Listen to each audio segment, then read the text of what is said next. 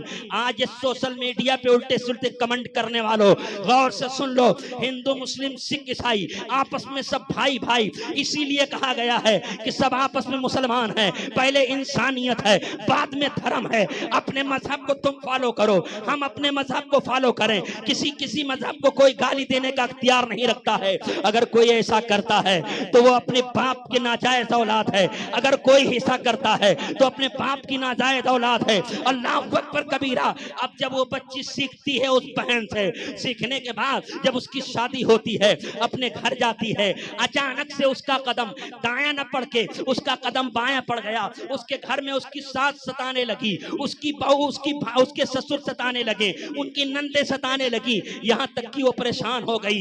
ایک دن کا واقعہ یوں آتا ہے, لیکن جب وہ پریشان کرتے تو وہ کہتی بسم اللہ الرحمن الرحیم. بیٹی کھانا لیا تو وہ کہتی بسم اللہ الرحمن الرحیم. بیٹی پانی لیا تو وہ کہتی بسم اللہ الرحمن الرحیم. جب اس سے تنگ آ گئے, وہاں کے اس کی ساس جب تنگ آتی ہے, کچھ پنڈوا کو بلاتی بلاتی ہے اور بلانے کے بعد کہتی ہے کہ ہماری بیٹی بہت پریشان کی ہوئی ہے, اس کو نجات کا ذریعہ دو. کہا نجات کا ذریعہ ایک ہے کہ تم کل اچار مانگنا. اس اچار کے ایک ڈکیے میں اس نے سانپ کو رکھ دیا, اژدہے کو رکھا. جب یہ جائے گی اچار لینے کے لیے تو اژدہا اس کو ڈنک مار دے گا اور یہ بیٹی ختم ہو جائے گی. لوگوں سے بتا دینا کہ وہ بیٹی ختم ہو گئی, سانپ نے ڈنک مار دیا. اس نے بہانہ کیا اور ایک مٹکے میں اچار رکھا اور تو اس اچار کی جگہ پر سانپ رکھ دیا اور اس سانپ کو رکھ دیا, اور بیٹی کھانا کھانے بیٹھتی ہے.